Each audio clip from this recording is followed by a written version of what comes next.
In my groups, when I go over handouts about the abusive family system, or when I go over something like how to do a genogram, I tend to give this really specific hypothetical. And the hypothetical is, say you're in the 4th grade, which here in the US, that's something like 8 years old, and at school you're bullied by a teacher. Or you're made fun of because you got the free lunch because of your family is poor.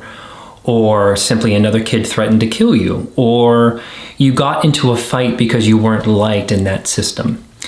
And the next part of the hypothetical is, what happens when you go home? Was there somebody home? Were you safe to bring it up if your parents were home? Or how would you get parented around abuse from a teacher or from a kid, an older kid, or whatever?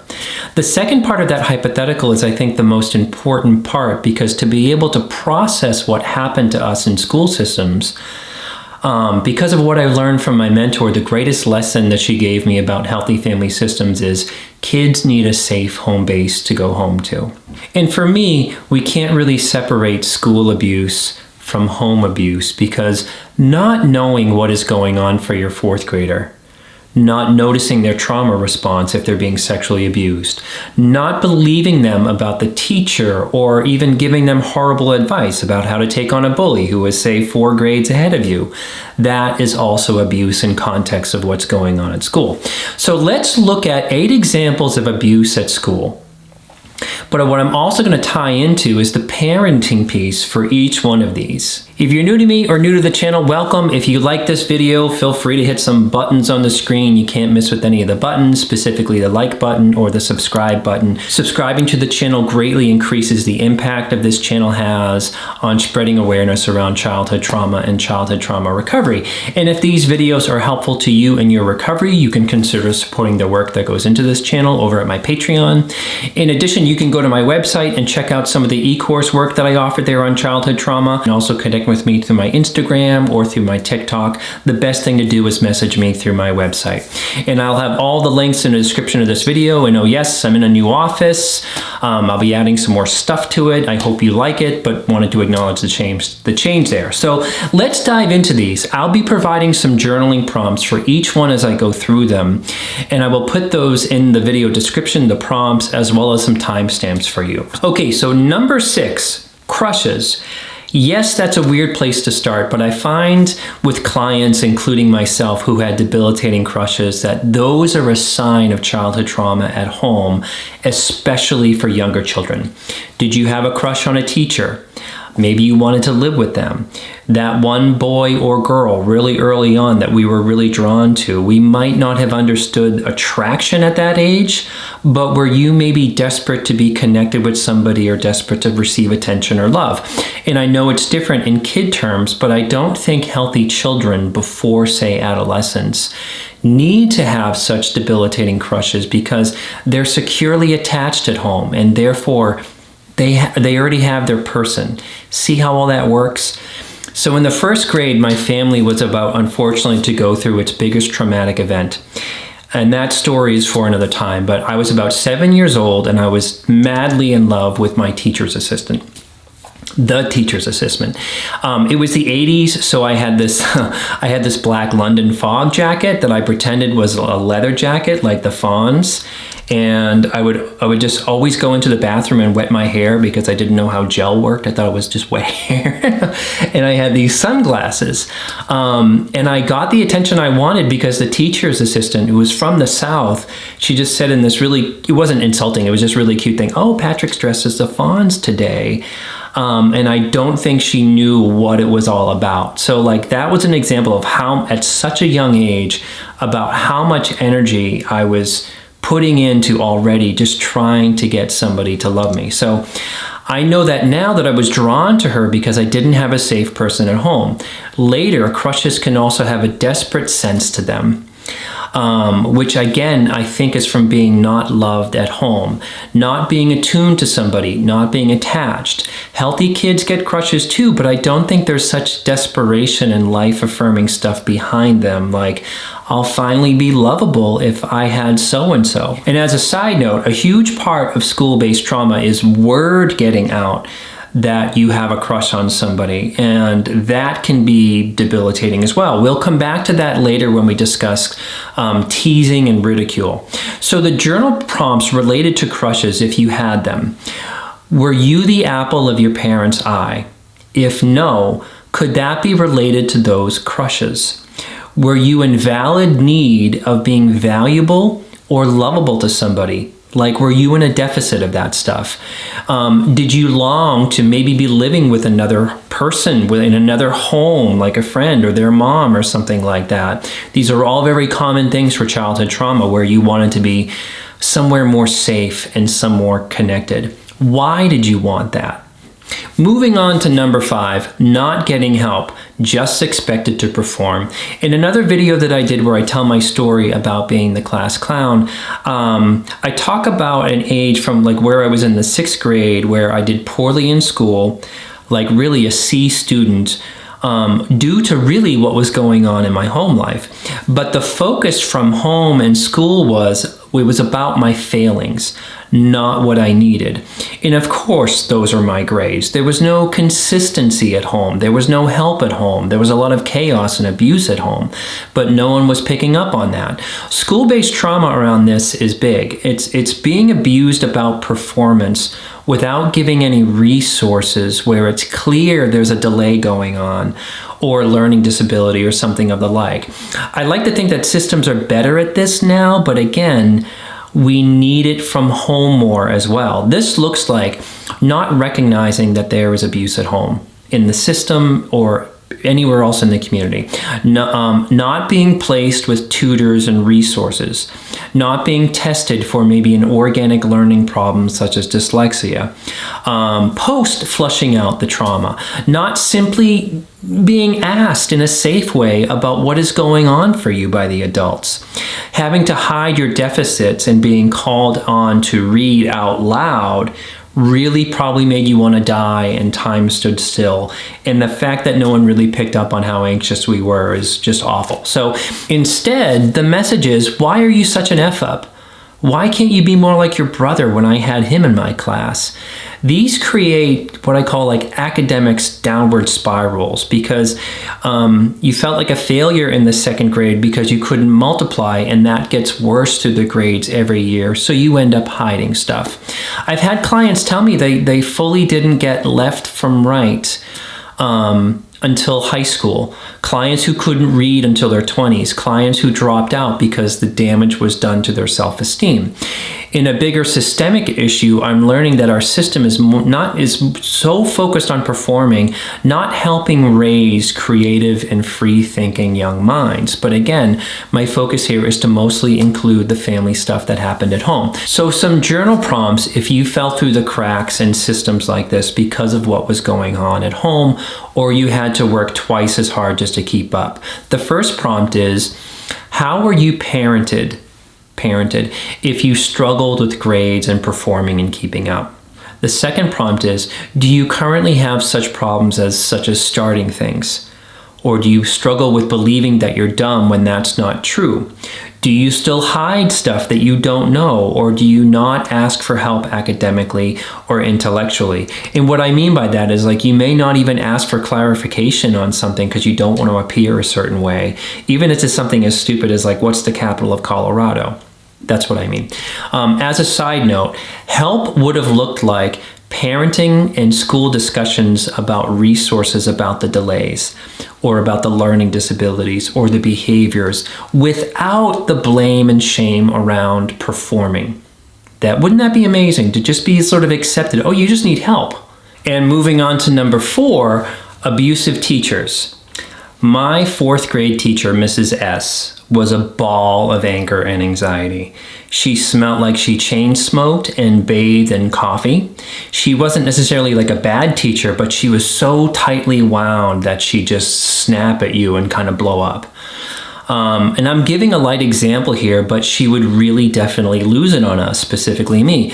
I had just moved, I was already pretty traumatized, and I never really felt fully safe with her. As an adult, I really appreciate the special sort of underpaid and overworked hell that is being a school teacher. And that's a truth too in all this, but she was so aggressive with us. If I saw a teacher say, talk to my son in that way, the way she talked to me, I definitely would pull him out. And I don't believe in how adults are freely to be able to just use their power over children because they're moody or they're irritable or their life sucks or whatever. It's really not okay. So some more extreme examples though, teachers not treating you like the other kids due to favoritism or that you're not ideal to them, or teachers getting triggered by something about you and they act out with you. Teachers who get violent and cross boundaries, teachers who act out on problems from their own lives on you, teachers who are essentially predators, sexually or emotionally or physically. Here are some journal prompts if you were abused by a teacher. Would your parents have believed you if you told them, or did you try to tell them? What was the response? The second prompt is, do you struggle with the integrity of those in authority and power? What did you need from your parents as well as the school specifically in terms of justice? No one really advocated for us growing up. So that's number 4. Moving on to number 3, which is teasing, ridicule, and vulnerability.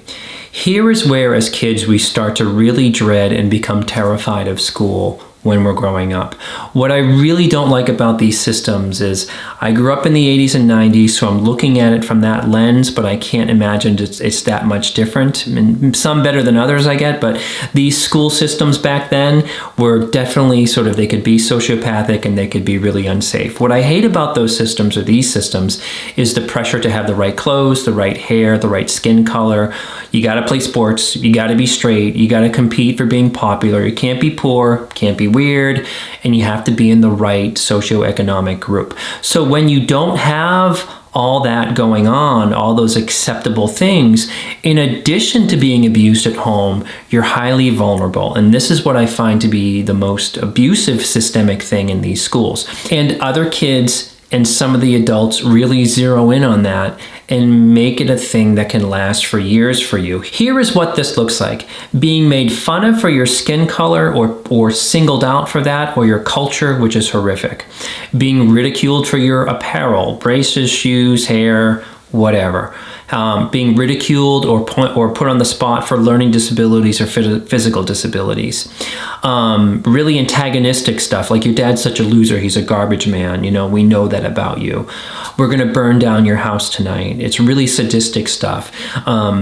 Really button pushing stuff, like I know your mom goes to shop at that store, or haha, you're wearing generic shoes, blah, blah, blah, where'd you shop at?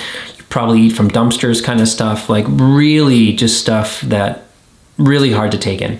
A client and I were talking about school systems recently, and what came up for them was that they noticed something, that as an adult, that if they're in a busy restaurant or a public place, and if they hear a group of people laughing behind them, their inner child still thinks it's about them in adulthood. And that's something to process and heal in childhood, but I think you would know what I'm talking about if you grew up in these systems. In my own recovery, high school really even haunted me into the early years of my recovery. I was never comfortable in my own skin at that place, given what was going on, given how the place was, but also given what was going on at home, and all of it really had to reinforce this kind of live or die kind of high school mentality. Here are some of the journaling prompts if you struggle with this one. How are you set up from home, your home life, to be singled out in school for vulnerability? Were you desperate to be accepted and loved? Did you want to be popular in some way? The second one is, what did you need from a parent if they were safe about ridicule, teasing, and vulnerability? Moving on to number 2, relevant to it, is social pressure. Very relevant, but a little bit different from the last one. This one is the focus really on conforming for survival. Let's again come back to the idea of having a safe home base when kids are faced with the following. And a lot of this is just kind of maybe innocent and normal stuff. Feeling like you don't have the right Barbies or the right G.I. Joes to pass muster with the rest of the people. Pressure to really know how to do sports. Sports. I'm not a sports person, but I grew up in a town of athletes and athletic families who only connected through sports. It was like they were like obsessed with it. And I couldn't get the rules because I didn't start playing in sports just wasn't my thing, and like other kids. But all of that pressure that you have to be into this to be normal, it took me years to kind of heal from that resentment. And being anxious about not contributing to things like, say, a bake sale, because your parents are too dysfunctional or too poor or too apathetic to contribute to them. And the library lady running the bake sale looks down at you for wanting a brownie. And I'm kind of sorry if that's all very real to you, but that's kind of like what it was like. Later in adolescence and in high school, it's pressure to engage sexually too young, pressure to do prom night right, pressure to perform without the help that other kids might be getting. And for me, this one is really about survival in a system that has very specific rules. And the traumatized kids have to navigate that, usually without help, to hide the mess that they're going through. A lot of anxiety around that. Let's say you're 15 even, and let's say you're growing up in a fundamentalist religious church, and the pressure of the church and your parents, and combine that with the pressure of needing to appear normal in its school system and not be a target. What about just being 15? So some journaling prompts about this one. How would a healthy parent have guided and helped you through those school pressures and took them seriously with you? What would have been good enough about the prom, the bake sale, the dance, or whatever?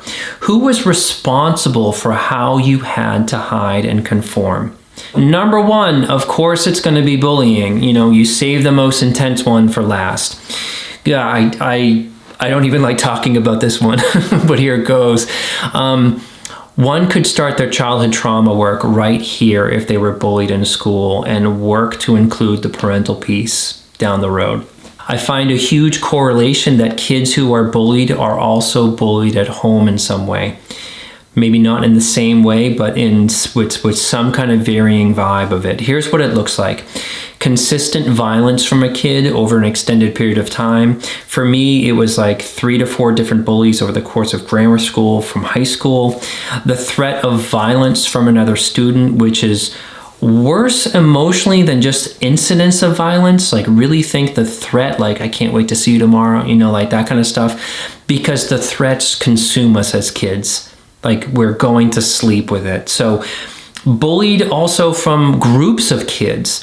Like, our vulnerability is their entertainment. It's also their group cohesion. It's what makes them a solid group, is picking on the other or the outsider. And then again, as kids, we're being totally consumed with the next incident that will come the next day. The more vulnerable you are, growing up in poverty, being LGBTQI+, being a child with autism, is I find the worst bullying comes to those populations. But you can also experience it as simply a kid who's trying to be loved or be acceptable, and you're simply become a target for that. Here are the effects of bullying. Early in our adulthood, we still find ourselves experiencing rage over the abuse of power. We can really distrust groups, makes sense. We can not wanting to appear vulnerable or disclose parts of yourself for fear of what happens. Being caught up in revenge fantasies. You know, to be honest here, many of us thought about bringing weapons to school because we were starting to get the feeling that that's the only recourse we had. I often think of something like Columbine in those cases, when kids kind of have enough of it. When Facebook came on the scene, like most people, I looked up folks from my high school, and I came across the profile of the high school bully that I had, like bully number 3, like Exhibit C, bully. Bully 3 just exuded hatred. You know, I had a good group of friends despite everything that was going on for me, and I remember his group mixed with my group at lunch. And picture this big 60s, like round mid-century lunchroom with windows all around. It was kind of cool, actually. And I think he was sitting next to him one day, and I think I just asked him a question, and he turned to me and threatened to kill me if I ever spoke to him again. And this is the kid who was known for really hurting kids in fights, and he looked for fights. And I would have run-ins with him. Other times he'd throw me into lockers as like a rage dump for himself. And weirdly, at the time, I kind of felt that it wasn't even about me. There was something about his rage, but I couldn't really name that back then. And I hated him. And his rage was about me trying to be part of something, which is the vulnerability thing. Anyway, so I find his profile, and he became this award-winning bodybuilder. And no offense to bodybuilding in any way, it's not about that, but it was surreal that his personality back then moved into bodybuilding. Like, not much had really sort of changed. I'd like just very egoic and tough guy kind of stuff. So I looked down at this award picture that he had, and I read the comments, and I saw this comment from what must have been his mother, and it read something like, "You look like an oily raisin." And I think that's when I finally understood what happened to this kid. The mother looked really rough, like kind of alcoholic-y, and the comment to me was really insulting and off. It felt I kind of felt for him in that moment, and I just totally understood more. And in no way am I suggesting for you to feel compassion for those who bullied you. Later for that, after processing. His mother's comment, though, closed the door on all the bullies for me, because it really gave me perspective. They learn it, and then they enjoy it, and then it's their go-to thing, but then later in life, they're kind of stuck with it, I think. So there's that. So some journaling prompts on bullying. What did you need if you had healthy parents? Really think about that. What did you need from the school? Think about justice. Was it really about you, even though it was made so personal? What did the bully get out of it? And do you value that? So some final thoughts for balance. I know I definitely didn't cover everything here, and if I missed something important to you, leave a comment and talk about it. Please know that while my examples may have been light here, I do know that kids rightfully will go to a suicidal place given what happens to them in these systems. And given what happens to them coming from home in those systems. Another point I want to make is I don't believe it's the system's job to raise children. It's a supplemental experience outside of the home for development, for healthy development. Children need a safe home base with sane parents and resources. And I don't agree that schools should be the catch-all, but it's kind of a pet peeve of mine when I look at this stuff. And in this example, I'm going to go all old man here. Like, when I was a boy, Nichols had pictures of bumblebees on them. Growing up in the 80s and the 90s, you got actually a reprieve from bullies from, say, 5 p.m. to 8 a.m. You might get a crank phone call or something like that, but children these days are now online, and the bullying can exist in a 24/7 way. Like in the gaming, the apps, now kids email each other. I can't imagine dealing with that. I think that really would have broken me if I put that into perspective of my own childhood. Another point is I was a straight kid growing up in that era, and while I had it bad, effeminate boys or masculine girls had it so much worse. Homophobia was like the cultural glue in the town that I grew up in. And people are vicious about things that they don't understand, and they think it's contagious. Kids and teens identifying as LGBTQI+ are still one of the most vulnerable populations and in these systems, which really saddens me, and I just want to honor that. I also want to honor socioeconomic status and racism. Like thinking back to the system I was in, I believe a white child would be more likely to receive something like an IEP, while a black child would be just considered not trying hard enough. I presented bullying from the lens of a boy in a school system, but girls are just as bullied, and in some different ways that is more like psychological bullying and coercion from both genders. So there's that. Some final thoughts. I often get comments on my channel when I discuss abusive parenting, and the commenter says that, or the individual says that they were never abused at home, but they definitely were abused in school. And those comments are actually frustrating to me given the nature of this whole video. It's kind of a pet peeve of mine given how crucial it is to have a safe home basis. And I get it, they probably just don't know what they don't know about healthy parenting, but I'm hoping this video gets you to think about the family system in context of what you went through in school. I think the hard part about all this stuff is we have no idea what a healthy family does or what it looks like. And lastly, this stuff can all certainly happen to healthy kids this too. The difference is that they have a parent to go to talk about it with, to advocate for them, to guide them through the feelings and take concrete steps of getting the child what they need. Even a healthy parent, even if they don't know what to do, they'll go get a resource that'll help their kid. Lastly, I hope to see you at the webinar on April 9th, 2022. And if you like this video, 2 relevant and helpful videos are my 7 types of toxic family systems and 6 unknown childhood trauma triggers. They can really help you put this into perspective about this video. And as always, may you be filled with loving kindness. May you be well. May you be peaceful and at ease. May you be joyous, and I will see you all next time.